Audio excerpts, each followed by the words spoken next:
Graça e paz, meus irmãos. Vamos meditar em Isaías capítulo 7, verso 1 ao verso 16. Vamos ler inicialmente verso 1 e verso 2. Nos dias em que Acais, filho de Jotão, filho de Uzias, era rei de Judá, Rezim, rei da Síria, e Peca, filho de Remalias, rei de Israel, subiram a Jerusalém para lutar contra ela, mas não conseguiram conquistá-la. Quando informaram a casa de Davi que a Síria estava aliada com Efraim, o coração de Acais e o coração do seu povo ficaram agitados, como se agitam as árvores do bosque com o vento. Vamos orar ao Senhor. Senhor nosso Deus, nós te damos graças pela tua palavra e o que te suplicamos, ó Deus, é que o Senhor nos ajude a entendermos as tuas verdades, entendermos, ó Deus, o contexto dessas dificuldades em que o profeta se deparou, e entendermos, ó Deus, como essa palavra é viva e relevante para os nossos dias, para que possamos, ó Deus, discernir a tua vontade e viver, ó Deus, para a glória do teu santo nome. Nos ajuda, Deus, em nome de Cristo. Amém. Isaías, capítulo 1 ao capítulo 5, nós temos a estrutura do livro, parte introdutória. No capítulo 6, nós temos o chamado do Senhor para o serviço. E nós temos um bloco aqui do capítulo 7 até o capítulo 9, verso 7, quando se fala sobre um bloco de confiança no Senhor, né? Quando o povo é chamado para confiar no Senhor diante de ameaças que eles estão enfrentando em seus dias. Dois reinos, o reino do norte, juntamente com o reino da Síria, se juntam para lutar contra o reino do sul, o povo de Israel, e eles precisam confiar em Deus, não nas suas próprias forças, e não devem fazer aliança com ímpios, mas eles devem confiar que Deus está protegendo eles, que Deus está guardando eles. No meio dessas ameaças, nós temos a reação do rei, como de boa parte do povo, com medo, com pânico. E inclusive o rei recorre a essa aliança com um povo ímpio, como se isso trouxesse segurança ao seu coração, com o império da Assíria. Mas o que vai acontecer ao longo da narrativa, ao longo do bloco, é que, ironicamente, não serão os dois inimigos que ameaçam o reino de Judá, que irão avançar contra Judá, mas exatamente aquele povo, o povo da Assíria, em quem eles depositaram a esperança. Deus vai usar esse povo da Assíria para exatamente trazer tormento para o povo de Judá. Sem dúvida, há um destaque aqui na narrativa sobre a questão de filhos. Se você observar Isaías 7, verso 3, verso 14, Isaías 8, verso 3, Isaías 8, verso 18 e 9, verso 6, nós temos referências contínuas a filhos, porque o texto vai caminhando e apresentando crianças diferentes, filhos diferentes. Os filhos servem como sinal dentro de uma disputa onde se quer destruir a linhagem de Davi. E Deus se faz uso de filhos como sinal de que Ele é um Senhor presente e o Senhor que quer abençoar o seu povo, guardar o seu povo. A referência a esses filhos, que boa parte deles aponta para aquele que é o Filho de Deus, que será tratado em Isaías capítulo 9. Eles como que representam esse Filho que é o Deus eterno, o Deus Filho. Isso é apresentado ao longo desse bloco, desde o capítulo 7. Os elementos que nós vamos ver ao longo desse bloco é que o projeto de Israel, do Reino do Norte e da Síria, esse projeto será frustrado, eles não conseguirão destruir o povo, o Reino do Sul, o Reino de Judá. Deus vai continuamente enviar um sinal ao seu povo por meio de filhos. E Deus chama o seu povo a confiar no seu nome, porque aqueles que não confiam no Senhor, eles sofrerão de angústia. Nós vamos dividir o texto aqui analisando em primeiro lugar os 2 primeiros versículos do capítulo 7, quando nós temos o contexto desse conflito, os versos que nós já lemos. Verso 3 ao verso 9, nós temos a resposta do Senhor. E verso 10 ao verso 16, aí o sinal enviado pelo Senhor para que o povo pudesse descansar nele. Então vamos analisar em primeiro lugar o contexto do conflito. Nós já lemos e vimos aqui no primeiro versículo a referência o nome dos reis que estavam nessas 3 regiões, 3 reinos, e a princípio não aparece a Assíria, mas apenas o reino do norte, Israel, o reino do sul, Judá e Síria. Síria se junta com Israel para derrubar Judá. O que nós temos no verso 1 é um pequeno resumo de toda a trama que vai se desenrolar ao longo desse bloco. 2 reinos se juntam para tentar destruir Judá, mas rapidamente o texto nos informa que eles não conseguiram essa conquista, mas a partir do verso 2 o que nós vamos ver é o desenrolar dessa ameaça, o medo que foi sentido pelo rei, a palavra de profecia para que o povo descanse na soberania do Senhor, porque essas coisas não vão acontecer imediatamente. Alguns anos essa ameaça vai perdurar, mas até o momento em que Deus vai trazer de fato a segurança para o seu povo, e até que isso aconteça, eles deveriam descansar no Senhor, eles deveriam esperar no Senhor, eles não deveriam abandonar a confiança no Deus de Israel.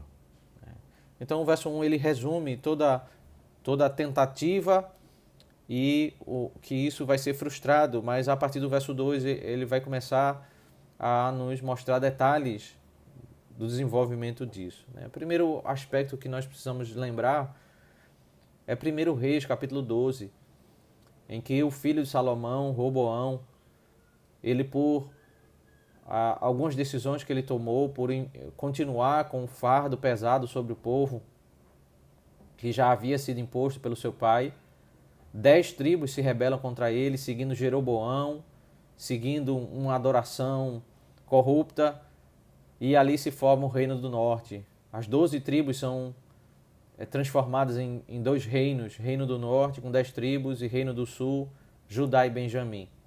Onde ali está Jerusalém, ali está o templo, e ali apenas aquelas 2 tribos vão adorar o Senhor. E chegamos a Isaías capítulo 7, nós já temos esses 2 reinos bem distintos. E aqui se entra um rei da Síria que se junta com o reino do norte para lutar contra Israel. Eles não conseguirão. Mas o fato é que quando essa informação chega ao rei, que é a informação no verso 2 diz a casa de Davi, que a Síria estava aliada com Efraim. Efraim é também um nome usado para fazer referência ao reino do norte, ao reino de Israel. O coração de Acais e o coração do seu povo ficaram agitados, como se agitam as árvores do bosque com o vento. Eles estavam em pânico, e a ilustração para descrever esse pânico é exatamente árvores balançadas pelo vento no bosque, tão frágeis, tão instáveis eles estavam diante da ameaça visível, diante daquele cenário terrível diante deles, de que os inimigos iriam até eles para tomarem a sua terra. Acais é um rei que não confia no Senhor, ele vive por aquilo que ele vê. E ele, como líder que deveria conduzir o povo para descansar em Deus, para confiar no Senhor, ele já, à luz de outros textos, nós sabemos que ele havia seguido práticas religiosas de outros povos. Ele confiava na Assíria, porque a Assíria era um império com grande poder, com grandes vitórias. E como ele caminhava por aquilo que ele via, ele estava em um cenário em que ele não poderia encontrar paz no seu coração, porque ele via dois inimigos, um inimigo, 10 tribos, e o seu reino só tinha 2 tribos. E ainda mais havia um auxílio, um outro reino para pelejar contra ele, para dominar e destruir. E a questão aqui é uma questão de luta contra o povo do Senhor, contra a linhagem de Davi, contra a casa de Davi, onde há a promessa de que ali vem o Redentor, vem o Senhor. Ele está não confiando em Deus e como uma árvore agitada pelo vento, ele está desesperado diante daquela notícia. E aí, no verso 3 ao verso 9, nós temos a resposta do Senhor para trazer paz ao rei e ao seu povo. O Senhor vai até o profeta Isaías e diz: então o Senhor disse a Isaías: vá agora com o seu filho Seá-Jazube, encontrar-se com Acais, que está na outra extremidade do aqueduto do tanque superior, junto ao caminho do campo do lavandeiro. O Senhor manda o profeta levar o seu filho, é algo incomum. O seu filho, que tem um nome, Seá-Jazube, que significa um remanescente, regressará. Ele vai ser levado junto com o profeta para aquele encontro. E o menino, o seu próprio nome já remete à ideia do que o Senhor está falando para o rei.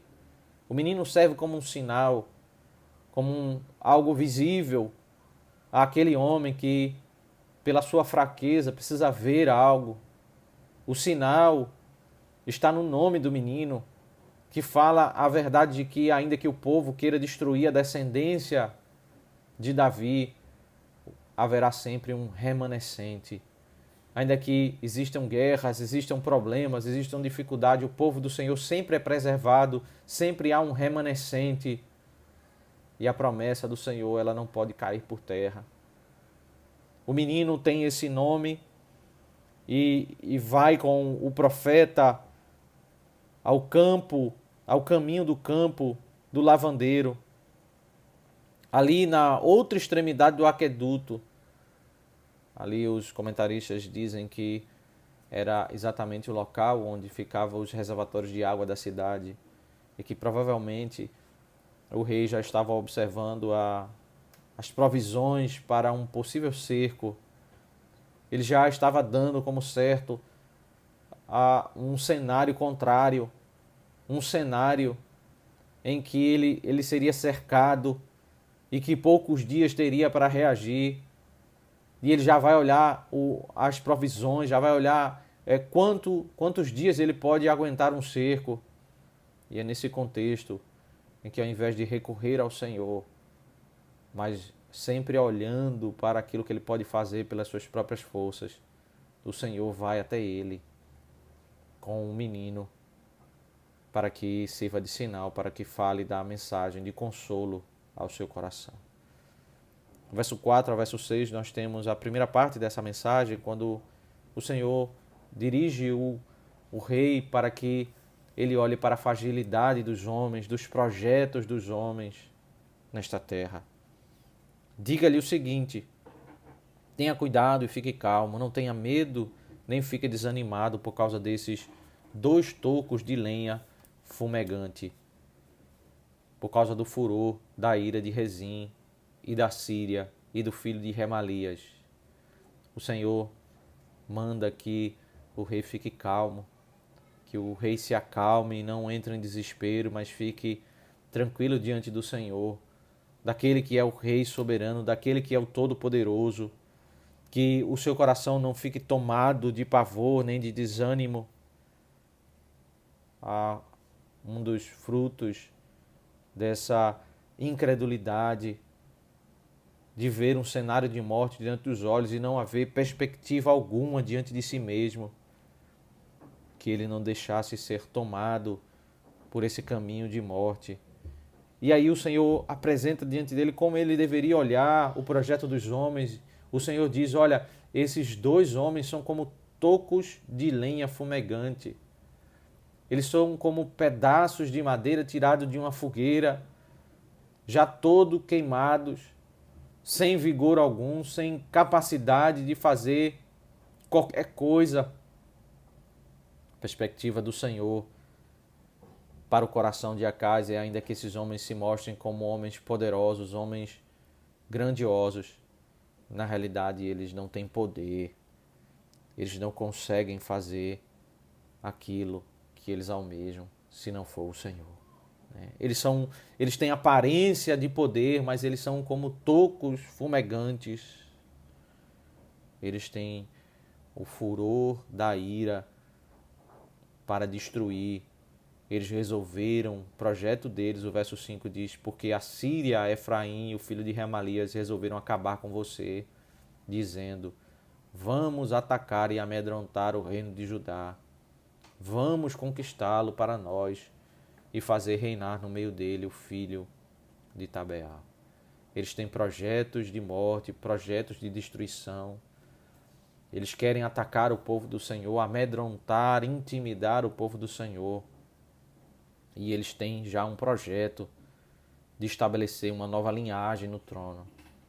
A guerra aqui é contra a linhagem de Davi, é contra o povo do Senhor. Eles querem tirar o povo que adora a Deus, que confia no Messias que virá, na linhagem de Davi.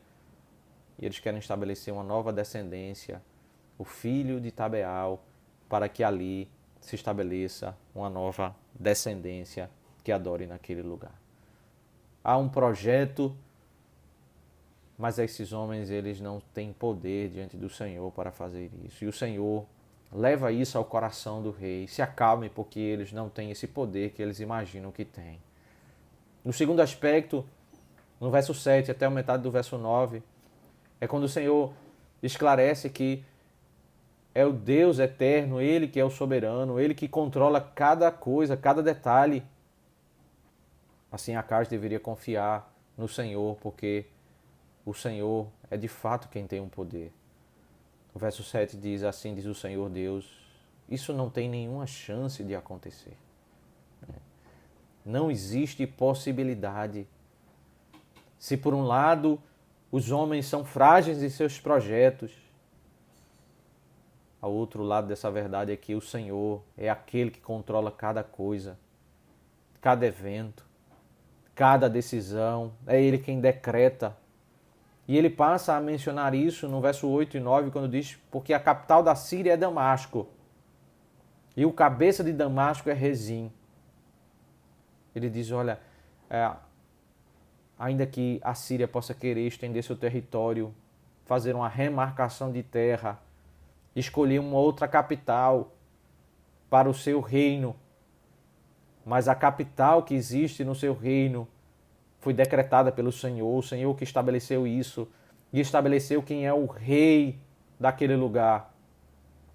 Não haverá uma mudança, não haverá uma substituição, mas os termos vão permanecer como o Senhor, que é soberano, estabeleceu. E dentro de 65 anos, Efraim será destruído e deixará de ser povo. O Senhor tem decidido qual é a capital, qual é o rei, e ainda o tempo em que o reino do norte, esse reino de Efraim, que planeja destruir, que buscou aliança com ímpios, com nações de ímpios para destruir os seus próprios irmãos, outras tribos de Israel. Em 65 anos, o Senhor já determinou o dia, o mês e o ano em que eles seriam destruídos e deixariam de ser povo. Eles seriam levados para o cativeiro, eles seriam destruídos e eles não mais retornariam como um povo em sua organização. Não haveria mais um projeto em seus corações para fazer qualquer coisa. Eles que estavam maquinando tantas coisas contra o povo do Senhor, o Senhor acalma o coração do rei dizendo que esses homens, eles seriam destruídos. É o Senhor quem governa. Governa todas as coisas. Governa a história decreta o início e o fim, decreta cada acontecimento, cada momento, decreta o tempo em que o projeto dos homens será destruído. Mas o Senhor ainda diz no verso 9, a capital de Efraim é Samaria, e o cabeça de Samaria é o filho de Remalias. Essas informações do verso 7 ao verso 9, sobre as capitais, sobre quem é o rei, é uma repetição do verso 1.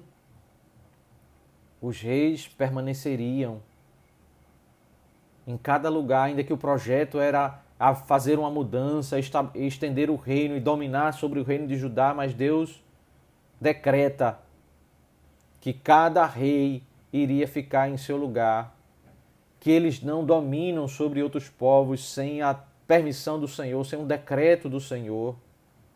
Eles poderiam ter projetos, mas o Senhor é quem decreta todas as coisas, Ele é o soberano. Ele quem decide o tempo em que cada rei governa, onde governa, qual é a capital do reino, qual é o tempo em que esse reino permanece. Tamanhos detalhes são trazidos do Senhor por meio do profeta ao coração do rei, para que o rei descanse nessas verdades, na verdade de que ele não deve viver por aquilo que ele vê, mas por aquele que é o soberano, o Deus de toda a terra, de todo o universo, de toda a criação. Aquele que controla todas as coisas. Mas o Senhor diz no final do verso 9, se vocês não crerem, certamente não permanecerão. O ensino é, se vocês não crerem, certamente não vão ter firmeza. A verdade é que Deus, Ele é soberano e controla todas as coisas, mas quando o seu povo não confia no Senhor diante da adversidade, o Senhor faz promessas para que o seu povo descanse na sua presença. O Senhor fala por meio da sua palavra, na verdade que Ele ama o seu povo. Mas quando o povo não confia no Senhor, o povo do Senhor perde a sua paz, não tem firmeza, não descansa nesses dias difíceis. Quando nós caminhamos por aquilo que vemos e não por aquilo que ouvimos, a verdade do Senhor. Quando não caminhamos por fé, mas caminhamos pela aparência, nós caímos no mesmo problema de Acais, o problema do desespero, da angústia, por não confiar no Senhor, aquele que decreta todas as coisas. Mas o Senhor é bondoso e o Senhor traz, aqui do verso 10 ao verso 16, um sinal para que o coração do rei e o coração do povo encontre descanso na verdade do Senhor. Os sinais do Senhor são dados em momentos em que o povo tem momentos de dificuldade, de certa incredulidade, em que Deus, pela sua muita bondade e misericórdia, mostra algo ao povo para que eles possam voltar a confiar na sua palavra, para que eles possam ser revigorados, fortalecidos e descansem na presença do Senhor. Por isso o Senhor, verso 10 ao verso 16, apresenta o sinal. Primeiro o Senhor fala ao rei e dá a oportunidade ao rei para que o rei escolha o sinal que ele quer receber. O verso 10 diz, e o Senhor continuou a falar com Acais, dizendo, peça ao Senhor, seu Deus, um sinal, quer embaixo, quer seja embaixo, nas profundezas ou em cima, nas alturas. Acais, porém, disse, não pedirei, nem tentarei o Senhor. O que o Senhor disse é que não havia limites para o pedido de Acais. Porque se nós atentarmos ao verso 11, diz que Acais poderia pedir um sinal embaixo, na terra, nas profundezas ou em cima, nas alturas. Qualquer sinal, em qualquer lugar, Acais poderia pedir e seria concedido. Mas a reação de Acais não é uma reação positiva, porque o texto diz, não pedirei, nem tentarei ao Senhor. Acais reage como se a sua atitude fosse uma atitude piedosa, porque os sinais eles são dados pelo Senhor para fortalecer o coração de um povo em uma circunstância difícil, em que não está confiando na sua palavra. Acais ele cita um texto da palavra de Deus, ele faz alusão a Deuteronômio capítulo 6, verso 16, quando o Senhor proíbe nós tentarmos o Senhor. Mas na realidade foi o próprio Senhor que propôs a Acais esse sinal. Ele deveria ter recebido o recurso dado pelo Senhor, aquilo que o Senhor mesmo providenciou para ele, para o benefício dele. E ele usa a Escritura contra o próprio Senhor, contra a própria profecia, como se aquilo que o Senhor estivesse dizendo era contra a sua própria palavra. Aquilo que parecia ser um ato piedoso de Acais ao rejeitar o sinal estabelecido pelo Senhor, era na realidade um ato de rebeldia, porque ele estava usando a palavra do Senhor de modo inapropriado. Ele estava aplicando a palavra do Senhor como se aquele ensino fosse um ensino contrário à própria verdade, né? Ele estava lendo aquela verdade e aplicando a parte do modo correto como se deveria ser aplicado, né?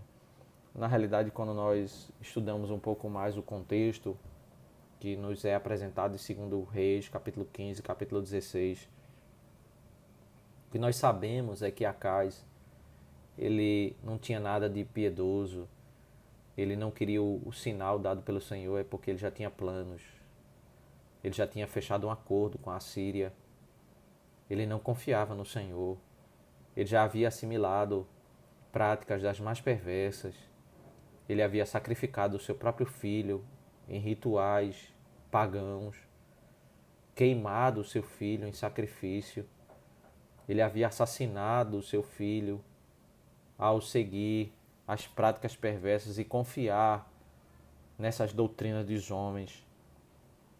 Se nós observarmos 2 Reis, capítulo 15, verso 27 ao 31, nós vamos ver que esse rei da Síria que se junta contra o reino do norte e o peca, ele reina por 20 anos e ele tem a característica de Jeroboão.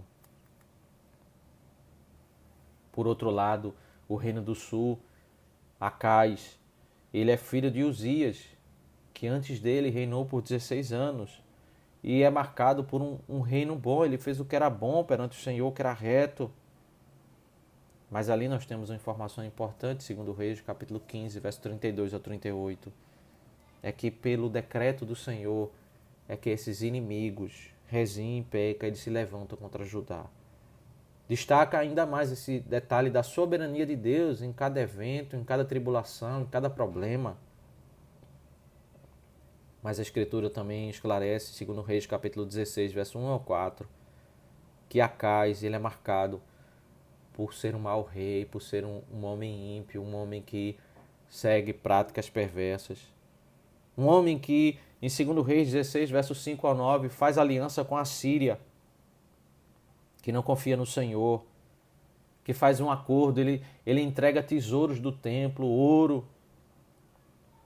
Aquilo que ele não poderia fazer, ele entrega para uma aliança por confiar no poder da Assíria, para que a Síria mate o rei da Síria, o que de fato aconteceu.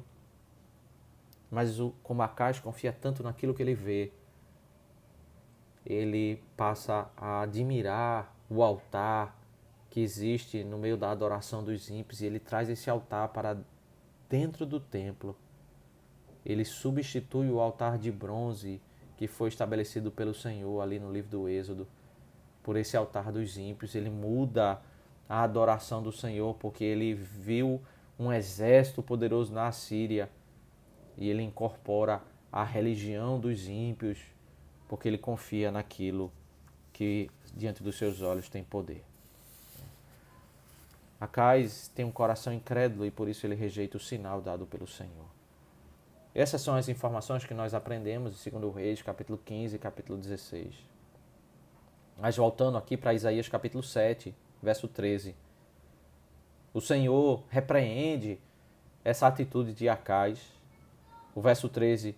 Então Isaías disse: agora escute, ó casa de Davi, será que não basta vocês abusarem da paciência dos homens? Querem abusar também da paciência do meu Deus? Portanto, o Senhor mesmo lhes dará um sinal. Eis que a virgem conceberá e dará à luz um filho e lhe chamará Emanuel. Então o Senhor, ele repreende essa atitude de Acais. Na realidade não tem nada de piedoso, mas ele está abusando da paciência do Senhor. O Senhor que é paciente e misericordioso, que vai até os homens e o seu povo para acalmar o seu coração, para dar um sinal como um ato de misericórdia e graça, para fortalecer um coração que não está confiando em Deus, e ele quer rejeitar esse ato do Senhor, esse ato bondoso do Senhor, como se fosse algo bom. O Senhor repreende ele, reconhecendo que a perversidade que há no coração dele. Mas o Senhor, ele é bondoso para com o seu povo. E não é somente Acais que tem um coração aflito, porque o verso 1 e 2 nos escreve, especialmente no versículo 2, que o coração do povo, do reino, está como árvores agitadas pelo vento. O Senhor dá um sinal, não apenas para Acais, mas para o próprio povo, o reino de Judá, que precisa ser fortalecido. O verso 14 diz que o sinal é que uma virgem conceberá e dará à luz um filho e lhe chamará Emanuel. Havia uma mulher ali, naquele lugar, que não se tinha casado, que não tinha filhos, e que as pessoas não esperavam o casamento daquela mulher, mas Deus faria com que ela tivesse um filho. E o nome daquele menino deveria sinalizar aos olhos do povo que Deus era com o povo, que Deus é conosco. Emanuel significa Deus é conosco. Ao verem aquela mulher ter um filho diante deles, eles colocariam o nome do menino de Emanuel e sempre iriam se lembrar. Eles viveriam alguns anos ainda com aquele problema, com aquela ameaça, mas ao sempre olhar para o menino, o coração deles poderia ser fortalecido com essa mensagem. Eles iriam se lembrar da profecia: Deus é conosco, Deus prometeu nos proteger. A linhagem de Davi, o reino do Senhor, a igreja do Senhor não será destruída, e o coração deles poderia ser apaziguado diante daquelas ameaças. O Senhor ainda informa que isso duraria por um tempo, pois o verso 15 diz: ele comerá manteiga e mel quando souber desprezar o mal e escolher o bem. Na verdade, antes que este menino saiba desprezar o mal e escolher o bem, a terra daqueles 2 reis que você tanto teme será abandonada. O Senhor descreve que esse menino, ele vai crescer, e o que mais ou menos aqui seria na idade de 12 anos, o que é considerada a idade de responsabilidade no meio de Israel, desprezar o mal e bem, aqueles 2 reis, aquelas ameaças seriam destruídas. Perceba que o próprio Deus diz que aquilo não se daria imediatamente, duraria algum tempo, mas eles deveriam confiar no Senhor. O menino seria o sinal para que mais à frente, de fato, se cumprisse a destruição daquela ameaça, daquele problema, daquilo que aqueles 2 tocos, aqueles homens frágeis, planejavam destruir o povo do Senhor. Mas eles deveriam confiar no Senhor, porque a terra daqueles homens que imaginavam destruir o povo do Senhor, eles seriam destruídos. O Senhor já havia decretado isso sobre aqueles 2 reinos, e eles deveriam descansar no Senhor. O que nós podemos, meus irmãos, concluir a partir dessa verdade. A partir desse texto, extrairmos algumas verdades para as nossas vidas. Em primeiro lugar, é que o texto nos apresenta um caminho da incredulidade.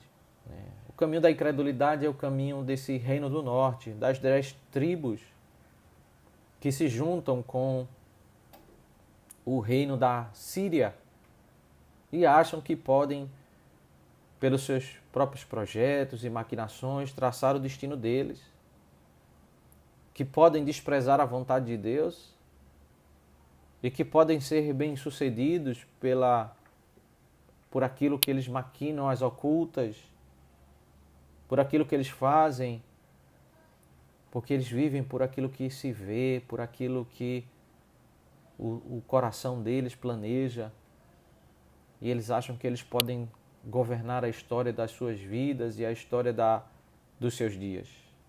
Esse é o caminho da incredulidade, é o caminho de quando o homem confia em si mesmo. Ele deposita a sua própria esperança no seu próprio coração, no seu próprio vigor. Também é o caminho da incredulidade, o caminho de Acais, quando, ainda que ele não confie nas suas próprias forças, ele confia na força de outro homem, de um outro reino. Quando ele vai até um outro reino, a Síria, para ali fazer uma aliança que o proteja, ele admira esse povo, ele admira a religião desse povo, o poder deles.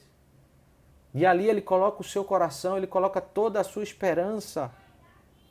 Ele absorve o seu poder, ele absorve a adoração. E o seu coração não repousa nas promessas do Senhor, mas repousa naquilo que ele está vendo, que diante dos seus olhos traz segurança ao seu coração. Um confia em seu próprio poder e o outro confia no poder de outra pessoa, de um outro reino. Mas tanto o reino do norte como Acais, que é o rei do reino do sul, eles são semelhantes no sentido de que eles são incrédulos. Eles não olham para Deus, eles confiam nos homens, confiam na força dos homens.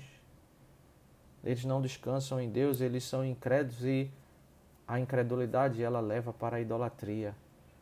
Porque quando nós não confiamos em Deus, nós vamos recorrer a algo deste mundo, vamos tentar atribuir força e vigor e poder a algo desta vida, seja a si mesmo ou a outra coisa desta vida, que na realidade são como tocos fumegantes, que não têm poder em si mesmo. O coração deles busca descanso e segurança distante de Deus. Isso é o caminho da incredulidade. Isso é o caminho da idolatria. Mas qual é o caminho da confiança em Deus? O caminho da confiança em Deus, o primeiro lugar que Deus fala para Acais, é sobre as fraquezas dos homens. É que na realidade nós somos todos muito frágeis.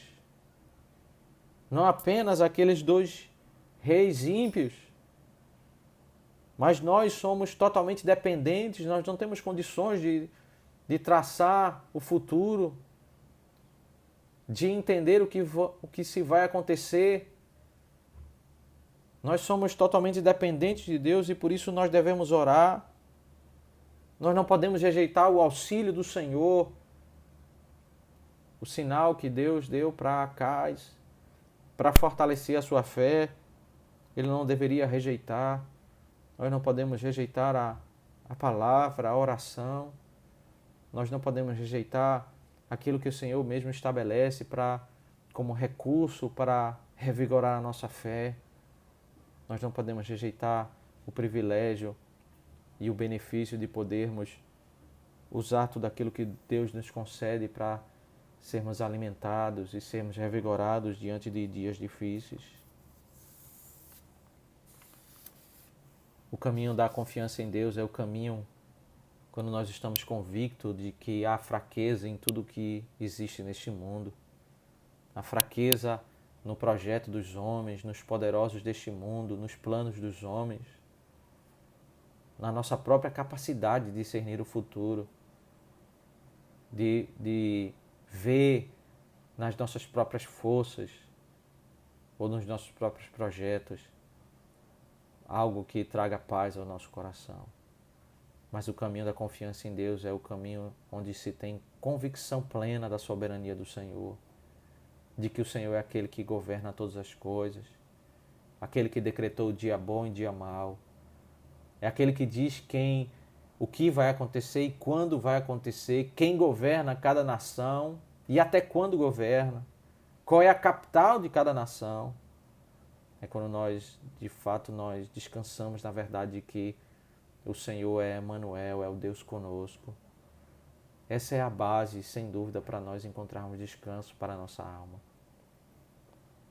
Nós precisamos sempre trazer à memória, meus irmãos, que o Senhor é o soberano e é nesta verdade que o nosso coração vai descansar. Não por aquilo que vemos, mas quando confiamos na verdade dita pelo Senhor na sua palavra. Mas é preciso que nós enxerguemos esse texto à luz do todo da revelação.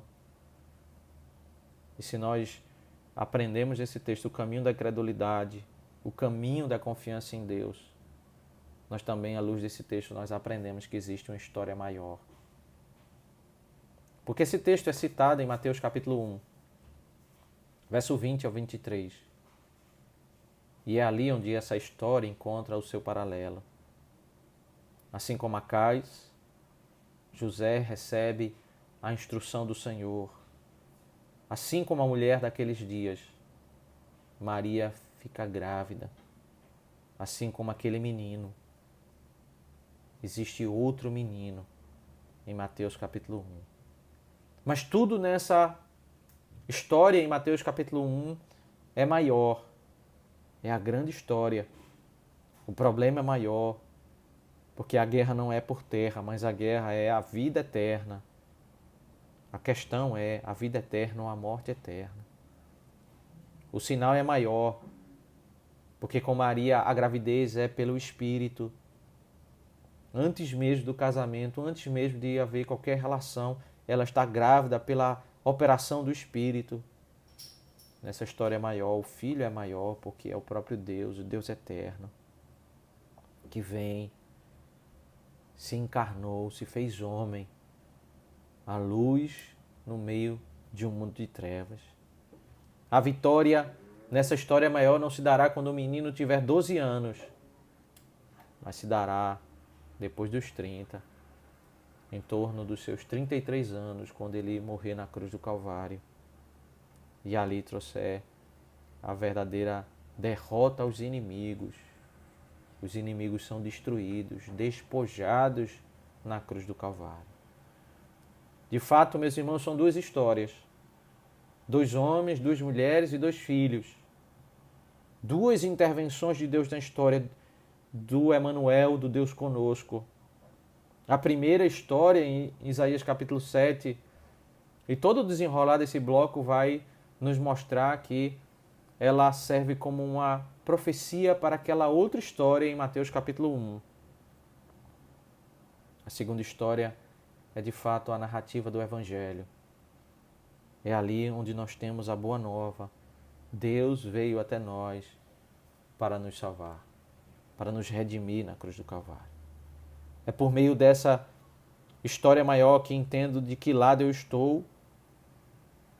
Se eu estou do lado desse reino ímpio, dessas 10 tribos que se juntam com os ímpios que não confiam no Senhor. Porque toda a narrativa nos mostra 2 palavras, uma palavra de vida e proteção àqueles que confiam no Senhor, mas uma palavra de condenação para aqueles que são dos ímpios, que não foram salvos pelo Senhor. Há um povo ímpio e há um povo crente. A promessa de destruição, a morte e vida. Se eu estou em Cristo, eu estou no Emmanuel. Eu posso descansar nessa verdade. Eu posso descansar na sua providência. de que Ele é o meu Salvador, o meu Redentor. E se eu estou em Cristo e já resolvi o maior de todos os problemas, a morte eterna, eu me beneficio dentro dessa história maior.